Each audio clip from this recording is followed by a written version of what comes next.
Sometimes life can be very stressful. It can be very difficult. It can be hard to navigate. It can put us in a position where we're unsure and uncertain. And one of those things that causes that is stress. Sometimes the stress is self imposed, and sometimes it's just the fact that we didn't look out for ourselves. Hi, welcome to Elevation Solo. I'm Erica Taylor. And this is the space that we talk about that quiet mindset shift that allows us to create our inner freedom so that we can live a more elevated life. As women, sometimes stress is what gets us, is what causes us not to be our personal best. But today, we're going to talk about self-care and ensuring that we have a ritual where we are going to perfect that self-care so that we won't have a stressed out life. As much stress, as I will say. Now, one of the things about this is there are some myths. So we're going to debunk what those myths are. And then we're going to talk about chunking of time. Stay with me. I don't want you to lose sight of what this. Very, very important. And then finally, I'm going to share some practical tips that I have used that has really helped me with my self-care journey. Myth number one, I don't have the time. Time is of essence for everyone else. I just don't have the time. By the time I get done with going to work, taking care of the kids, I go to bed, I get up, I do it all over again. The weekends come, I have errands to run. I have nothing left to give. That's a myth. You see why it's a myth? Is because we can author the time. We just have to give ourselves permission to do so.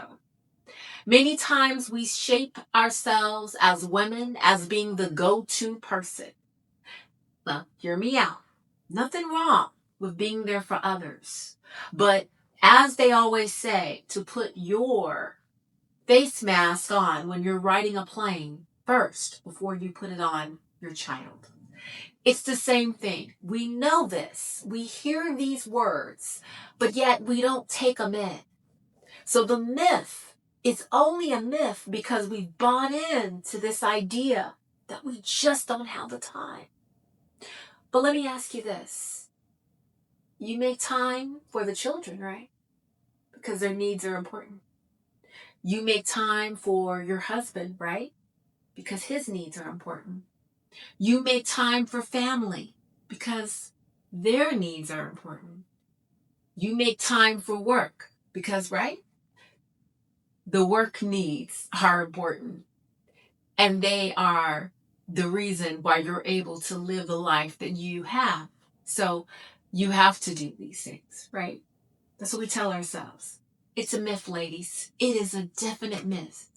Because if we have 24 hours in a day and we carve out that time for others, then surely we can carve out 20 minutes for ourselves. The other myth about self-care that I hear people say is this. Hey, I got to be able to schedule the time. I got to make the time, take off of work, go on a vacation, go on a cruise. I need to make sure I have time to go to the spa. And that's a myth. You know why? Because self-care doesn't have to be grandiose. It's just one step. It's just a 20-minute time that you're going to carve out for yourself. Start just weekly. That's my challenge to all of us. One time this week, dedicate 20 minutes just for yourself.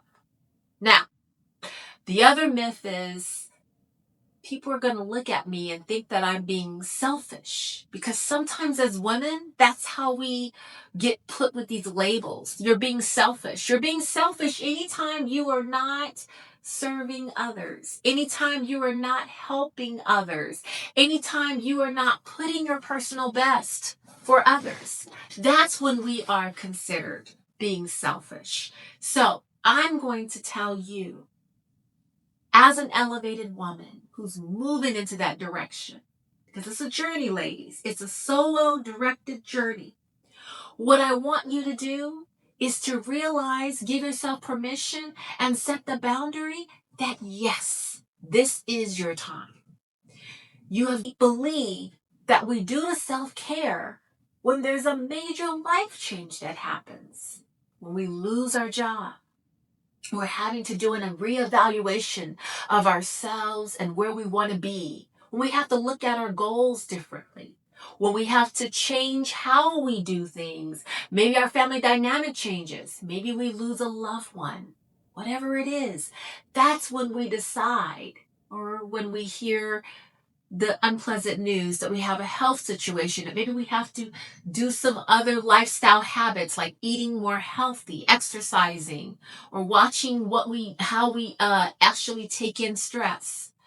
That's when we typically do our self-care. But that's not going to be us. That's going to be yesterday. Today, we're going to do self-care as a proactive measure to become the best woman that we want to be.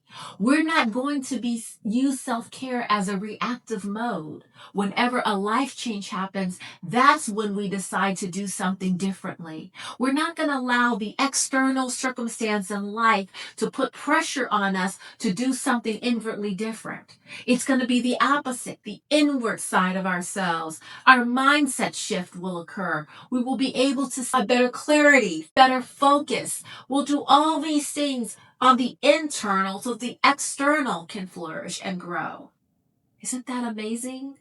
That's what self-care is about. So those are the myths that I want to cover with you today. If there are other myths that you've heard, go ahead. Share in the comments. Let us know so we can kind of understand too what other myths you've heard. Now, let's move to the second part of this. This is about chunking. How much time do you spend in each quadrant in your life? How much time percentage-wise, and just do an estimate of how much time you spend in work, personal, home, family, kids, whatever the situation is, a hobby, pets, whatever it is. Then total that up to possibly 100, and then figure out why you spend so much time on someone else's needs, but you're not pouring into yourself. We've been taught that we have to be the go-to person. We've been taught that we have to be compassionate, that we have to be nurturing. All of it is important, especially when we have kids. Yes, it is. But we haven't been taught to take care of ourselves, again, until there's a major challenge. So we're not going to do that anymore. We're going to use that visual to help us understand how much time we actually carve out for others and where we can put ourselves in, whether it's a pencil ourselves in for 20 minutes in a week, or maybe we're going to do 30 minutes a week. But just for a week, I want you to spend 20 minutes of that time for yourself. Now, what will you do? Now, I will share a couple of things that I do when I am relaxing in my bath. So one of the things, I love Woodhouse Spa. It's one of my spas that I go to, and it's my favorite one, actually. But you don't have to go to Woodhouse to get this. This is essential oil. You can get essential oils even from Walmart. Amazon has them. So it's not anything that's expensive. So get this. And if you are allergic, sometimes I'm very allergic to certain things. Sometimes body washes will bother me. Sometimes they won't. That's another story for another day. But just use a couple of drops in it just to kind of give you that relaxing feeling. And then if you can possibly use some eucalyptus or mint. You can get the shower, the ones that melt. You can put the little shower pellets in your actual shower. And the actual one is that you can use bath bombs. Bath bombs are very good. You can just pop those into your bathtub and fill up your bathtub with as much water as you would like. Want to be safe, of course. And then not too hot, and then put the bath bomb in. Take a 20-minute, if just laying in the bathtub and just enjoying yourself, as far as just kind of thinking away all of the negative things that are happening, all the things you have to think about, closing the door, making sure you don't have any distractions, and just be one with yourself. If you're like, hey, I don't really care for this, that's fine.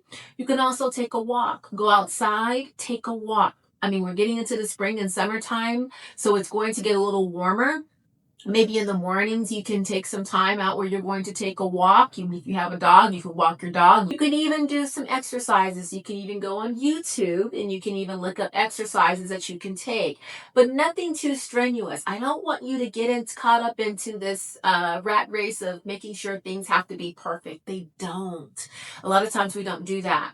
One of the things that I just did this weekend, I didn't share this on a video, but I'll share it with you, is the dining room. Many times we don't even use that dining room. It just sits there. It's there for family gatherings when we have holidays or special occasions. Who says we can't use it any other time, right? We put that stipulation on ourselves. So let's move out of that. So just sit in your dining room, make a nice little meal for yourself, your favorite meal. It doesn't have to be expensive. Or pick up something that you like, a nice salad, add, embellish it, whatever it is, and sit there and have your meal. You can also do some infused water like they do at the spa. You get some lemons, cut them up with the water, add some mint, some basil, and there you go. We can add some strawberries or blueberries or whatever your favorite is. My whole point to this is to be intentional and focus on what makes you happy, because what makes me happy may not make you happy and vice versa. So it is important for you to know, what are your wants? What are your needs? We do this for everyone else. We assess everyone else, but we don't ask ourselves those hard questions. And they're really not that hard. But it's hard because we don't really talk about it. And we talk about it in our sister circles, or we talk about it, we talk about it when we're frustrated, when we get to a point of no return. But let's do this in a proactive manner, ladies, because self-care is what helps us manage our stress, manage burnout, manage those difficulties that happen in life. And life will be difficult, but it's all about how we manage it. And it's so easy to say that right now when we're not going through something, but when you're going through it, it's important for you to understand that there will always be another day where the sun is going to shine. And define what the lesson is. So for me, as I've mentioned before in several of my other videos, I like to journal. So journaling, writing, whatever it is. If you are the type of person who loves to sing. Nobody needs to know if you're off key or not. Get in your car and take a drive, a 20-minute drive, not when you're upset, but when you're calm, you're peaceful. Put on your favorite music, a new song you wanted to listen to. Again, it doesn't have to be complex. It doesn't have to be expensive. And if you are a man watching this channel, do something that makes you happy. Make sure your tank is also full. This is so important as we move through this journey of being elevated. It doesn't always mean that we have to start where we want to be, but we have to start where we are right now. And we have to bring that forward and understand where it is that we're going. So I've talked about the debunking of those myths. I've talked about the chunking of time. And I've also talked about some ideas that you can also revitalize and help your self-care journey.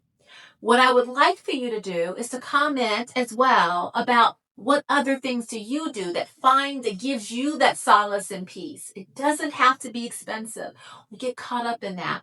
Right now, we're in some trying economic times, and so we need to probably make sure that we are being prudent with our monies. So just focus on those things that are very small but very meaningful to you.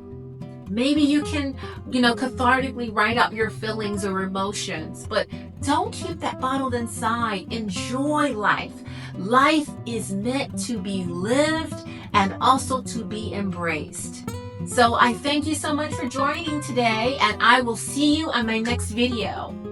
Until then, remember, whatever it is that you're going through, put it down. Because self-care and self-renewal is there for you. You give yourself permission to take on the elevated life of being on this journey and of making sure you're making healthy choices and healthy decisions. Till next time, have a wonderful time. I'll see you at the next video.